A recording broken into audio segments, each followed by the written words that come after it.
Rama Prabu Trembaka ora bisa sowan ana pasewakan Ngastina. Dina iki Rama Prabu Trembaka bakal ngrawuhake sinuwun Pandhu kanthi ngenekake adicara robyan-robyan. Nuwun inggih Kakang, Kakang Harimbo. Mula ya Di. Esru. Sing ora ana takokno, ning sing ana tambuhana. Kowe njaluk apa wae mesti kelakon merga kowe saiki dadi bojone Badan Alus. Kakang Sutibar. Piye? Senadyan to aku krasan mapan ana madyantara kene nanging jroning pangrasa ana sangga runggi Kakang. Sangga runggi kepiye wong ayu? Aku wis kandha nang ngarep sing ora ana takokno ning sing ana tambuhana. Yen perlu muduna renggan kadewatan kayu klepu Dewa Ndaru gedhang mas lombok mas isi mutiara mesti wae bakal kelakon mergo aku Badan Alus Kesru. Kakang wis 7 candra luwih aku lunga saka Plasa Jenar. Lamun to perkara iki agawe horeking negara kang sarta ndadekake gorehing penggalihe Kakang Prabu Suwela.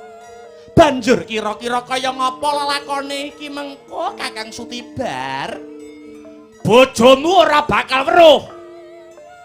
Aku iki wujuding Gandharwa, tegese aku iki ora iso kasat mata. Tak sawang bojomu, Suwela kae ya mung menungsa lumrah.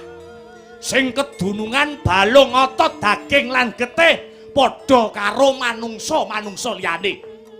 Kang maknane bojomu ora bakal bisa ngambah papan kene. Tangeh bisane tekan madyantara kene. Lho, sapa kae? Oh.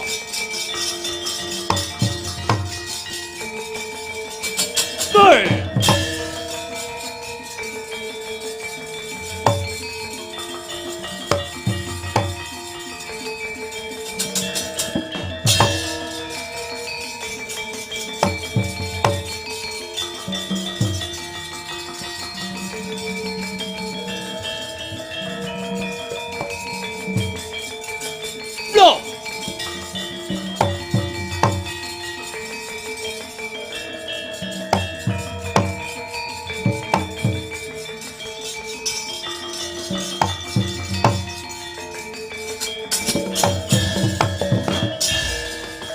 Sarate pandam sumuluh hamadangi jroning pasarean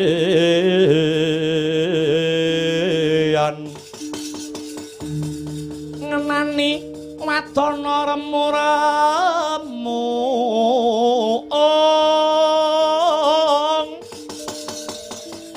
kalingan ngangkrangan sang Dyah Manahengkung.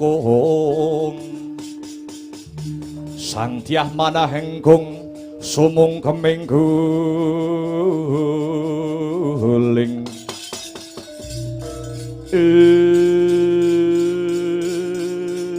nganti kami tenggengen nggonku nyawang.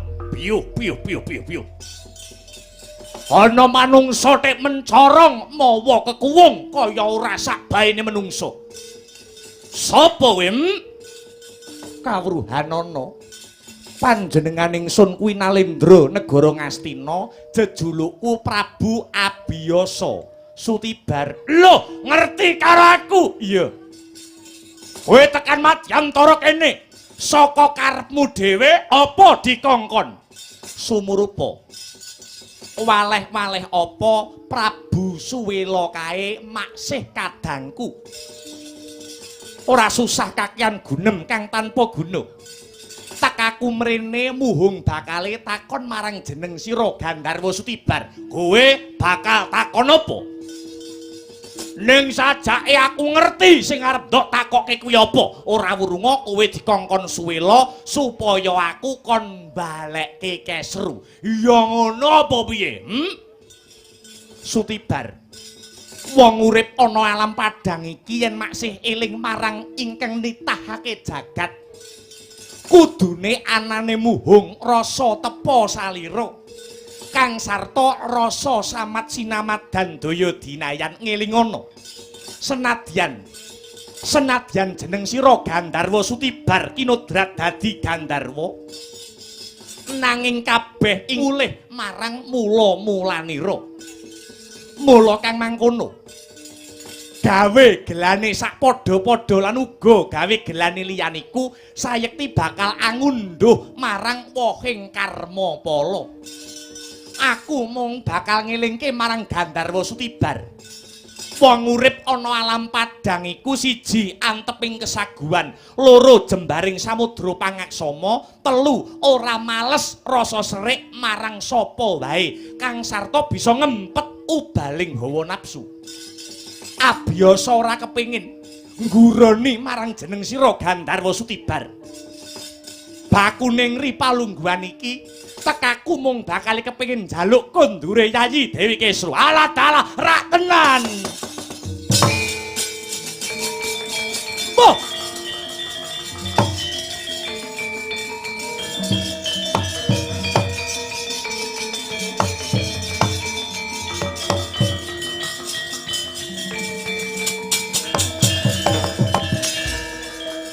Yat langening kalang yanak lara pandamun sareng dinon lerek kekonang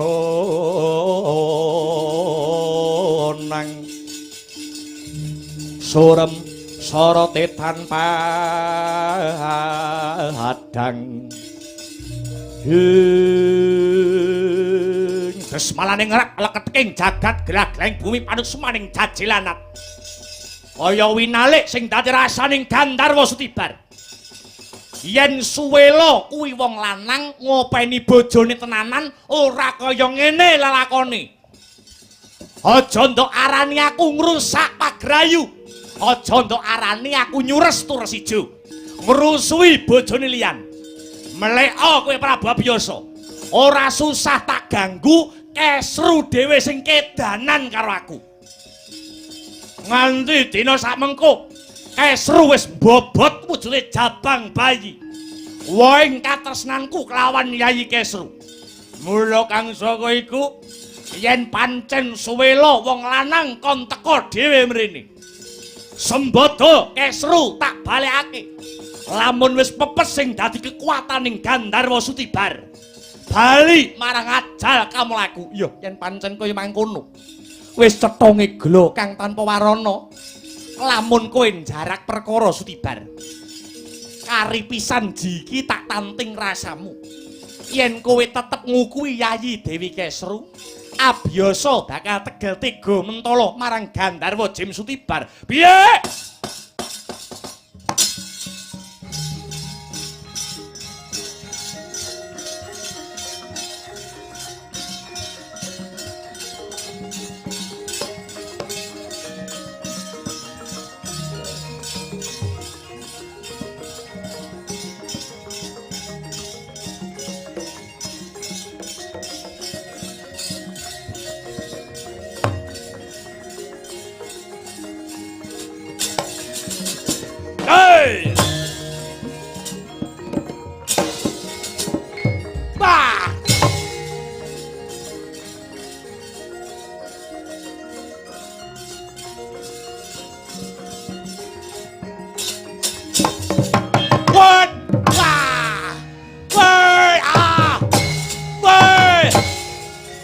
Wingat le. Dai.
Sumangka hanggro sroso umbar lindu bumi kunjing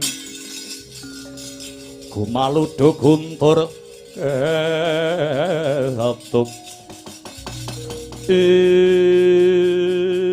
Ayo Prababiyasa ngejak pirang dina tak ladeni kowe ora kena ginawe becik kowe Jim Sutibar mentang jemparing sak godhong pari ayo tibakno marang aku iki dudu jemparing lumrah yen jemparing iki ya jemparing pusakane Prabu Abiyasa iki ingkang bakal balekake menyang ajal kamulamu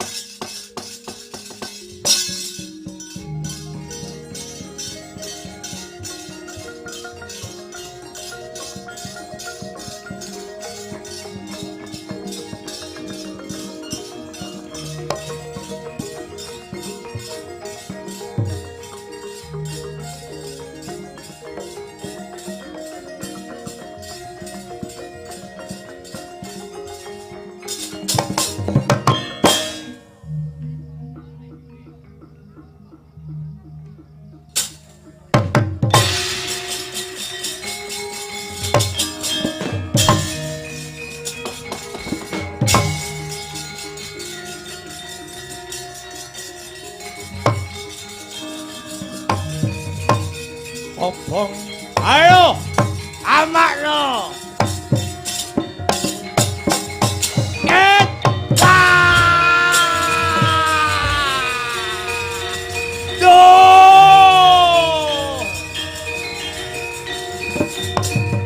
Condro 10 hari. Wes wancine lek ing Ponang Jabang Bayi. Miyak langse Mandala Giri. Laire Ponang Jabang Bayi wohing katresnanira Dewi Kesruk dan Ludira ing antariksa kumrusak swarane Srenggala maewewu samya ambaung sora kandhutane Dewi Kesru ambabar putra jaler nadyan pekik nadyan cakrak warnane parandene mawa siung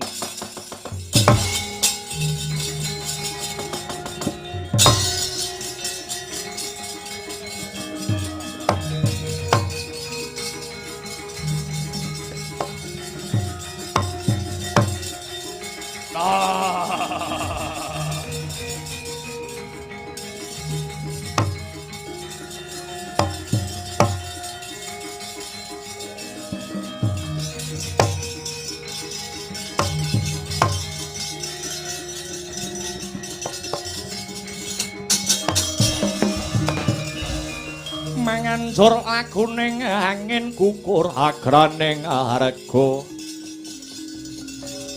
Guru Gurnita kagiri-giri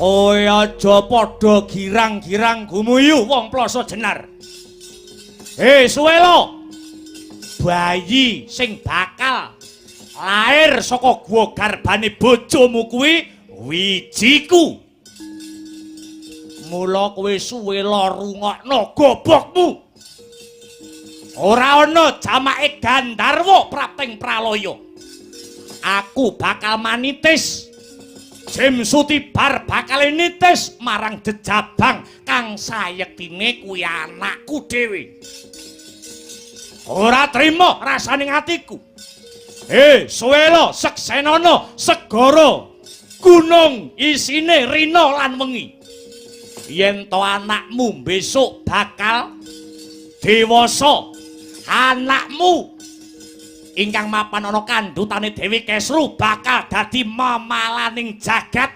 sukertaning bawana ingkang tundhane bakal ngrangsang lan ngorak-arik marang katentremaning jagat.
Kita linuding kidung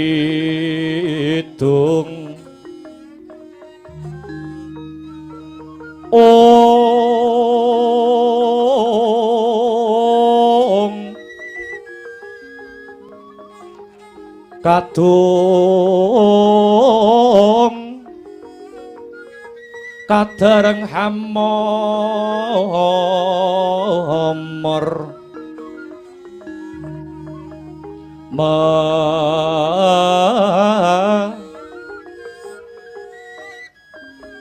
ngun manah rahayu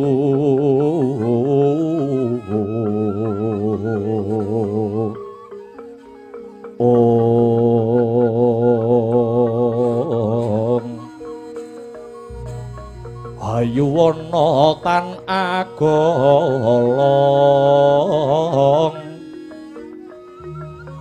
gumolong manadukara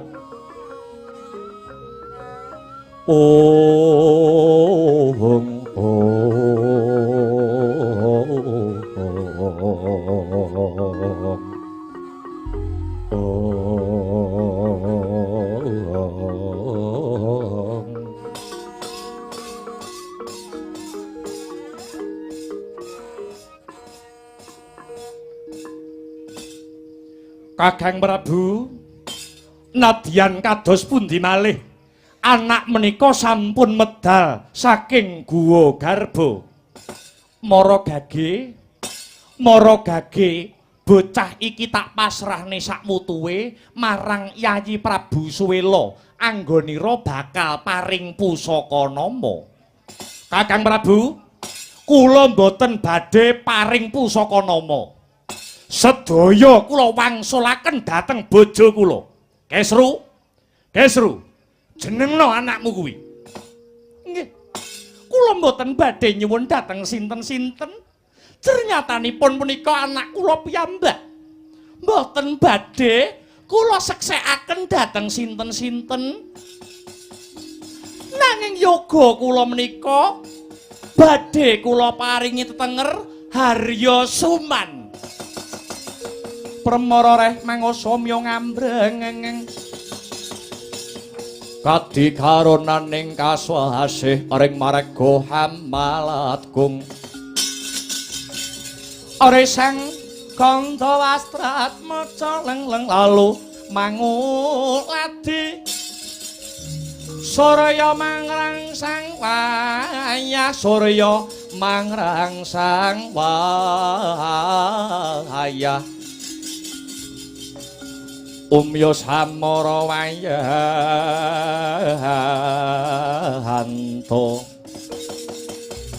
ing Harya Suman nuning kaya wis jumbuh kelawan kasunyatane Yayi Suwela wonten dawuh Kakang Prabu ndak sawang sajake jeneng sira kaya durung karenan ing penggalih nanging kabeh titah ing marcapada iku yektine muhung anetepi marang dharma mengko lelakone Harya Suman karben tinatah lan sinungging dening wanci lan kahanan mula kang saka iku Yayi Prabu nadyan Harya Suman kuwi wijine Gandharwa Sutibar nanging manungsa isih wenang ambudidaya gula wentan kang kanthi permati aja kongsi kamurkane Gandharwa Sutibar bisa hanjilma marang anakira inggih ngaturaken agenging panuwun gandeng sampun padhang jinggrang kahanan Plasa Jenar sumangga sakmangke sami meminta dhumateng purbaning Hyang Agung mugi-muga bratane kula mboten kepengin dipun bantu kalian sinten-sinten ngantos dewasanipun benjang tetep badhe kula gula wentah piyambak Harya Suman mriku Kang Prabu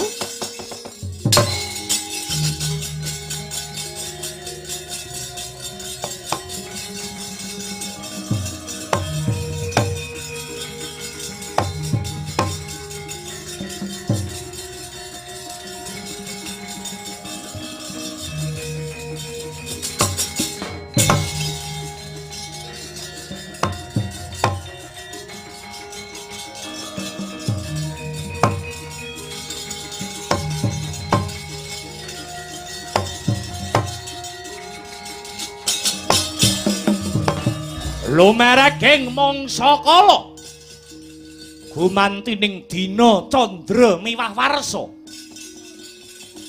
nadyan katon wegik nanging sejatine licik nadyan katon manis nanging seneng wicara lamis nadyan katon cakrak nanging wiwit seneng gawe rerusak mangkono Mbak Ayunira Harya Suman nenggih Dewi Gendari dadya putri boyongan ginarwa dening Atmajanira Prabu Abiyasa ingkang pembarep akekasih Adipati Destarata ingkang nandhang Calahina ora weruh padhange jagat pramila Harya Suman nderek ingkang raka Dewi Gendari mapan suwita mapan wonten ing negari Ngastina negari Ngastina sakmengko ingkang jumeneng Nalendra tan asanes putranira Prabu Abiyasa ingkang angka kalih ajejuluk Prabu Pandhu Dewayana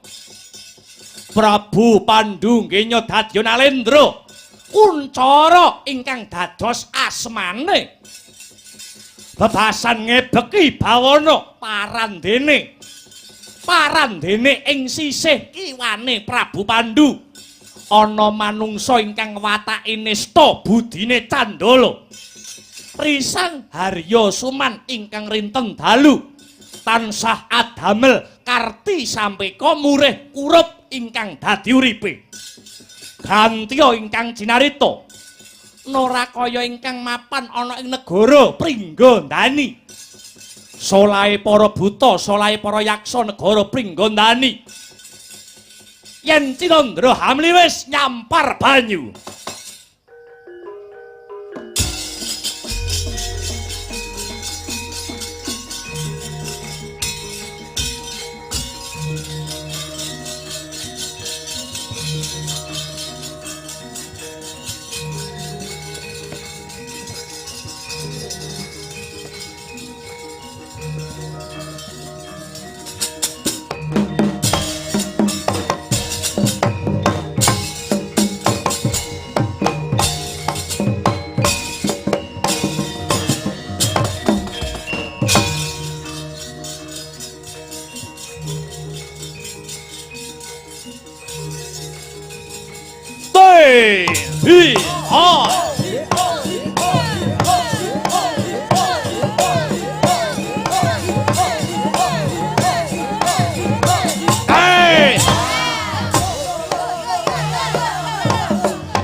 Woi.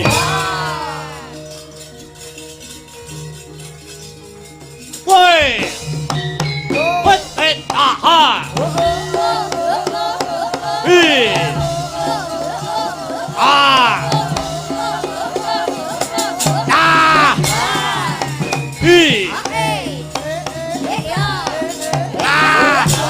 Awas.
Wah. Awas. Awas.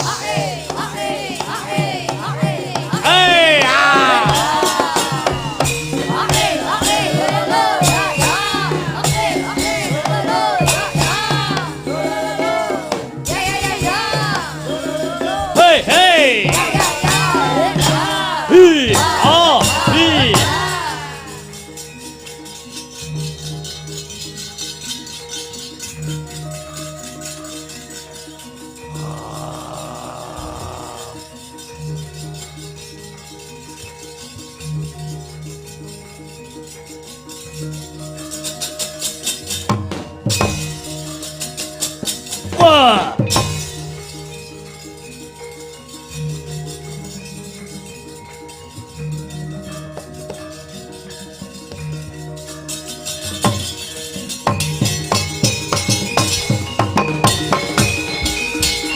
Rumah Mahyut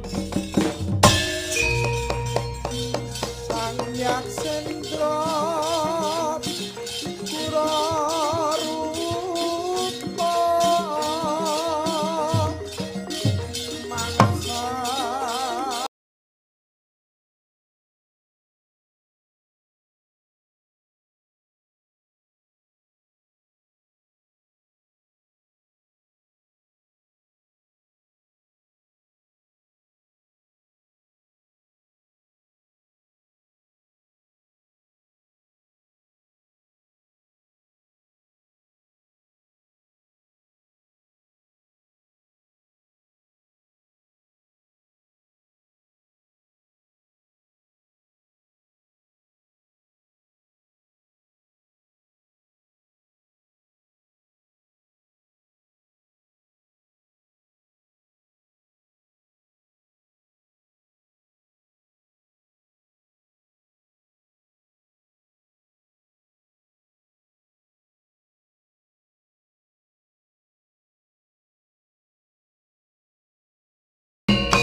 Adikku Yayi Brajadenta. Kula wonten dawuh Kakang Harimbami Jingkang Rayi kula pun Brajadenta. Wis cetha dawuh pangandikane Kanjeng Rama Pringgondani. Ya Rama Prabu Trembuku. Nggone tansah ngaji-aji kalawan gurune ya kuwi Ratu Ngastina Prabu Pandhu Dewayana. Ngelingi lamun ta Rama Prabu Trembuku mono mujudake siswa kinasihe Prabu Pandhu. Mula ora aneh ora mokal lamun titi mangsa mung tansah asok bulu bekti glondong pengareng-areng ana ngarsane Sinuwuning Astina minangka tandha bektine. Mula wis sawetara wanci Rama Prabu Trembaka ora bisa sowan ana pasewakan Ngastina. Dina iki Rama Prabu Trembaka bakal ngrawuhake Sinuwun Pandhu kanthi ngenekake adicara robyan-robyan. Nuwun inggih Kakang Harimbo. Mula ya Di. Hari palungguhan iki aku kelawan Siadi pinarentah ngaturake nawala kekancingan marang ngarsaning Prabu Pandhu Dewayana. Ingkang surasane tulis ora ana liya kejaba mung ngluhurake asmane Prabu Pandhu. Sinuwun Prabu Pandhu supaya katuran rawuh ana negara Pringgandani. Rehne wis adoh lakuku lan lakune Siadi saka Pringgandani. Mongko wanti-wanti welinge Kanjeng Rama supaya layang iki mengko ditampa kalawan Sinuwun Prabu Pandhu dhewe. Di gandeng anggone leren wis sawetara. Ayo nerusake laku enggal bisa munggah ana setinggil negara Ngastina. Nuwun inggih mangestaken dawuh Kakang.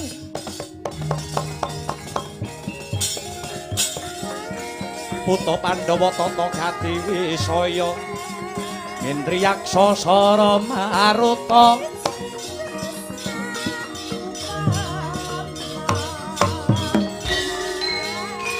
Pawana-bana Margana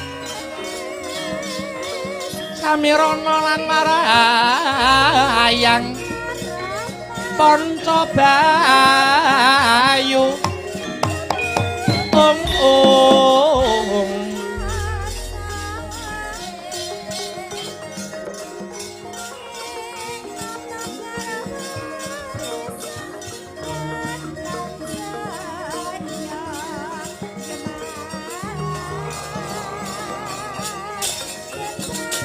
Wah!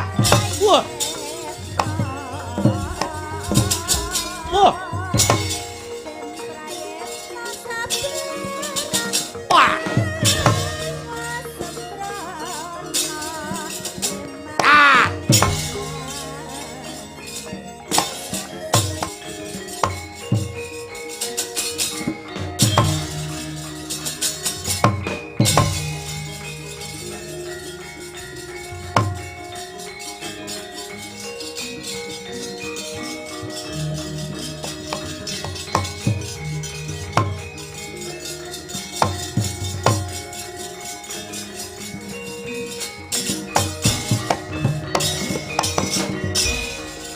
Leng-lenging driya mangu-mangu mangun kung kanduhan rimang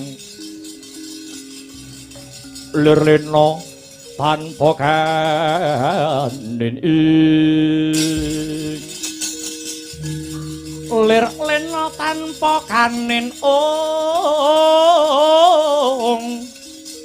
yen tantu lusa yen tantulusa mengko sang Dyah Utama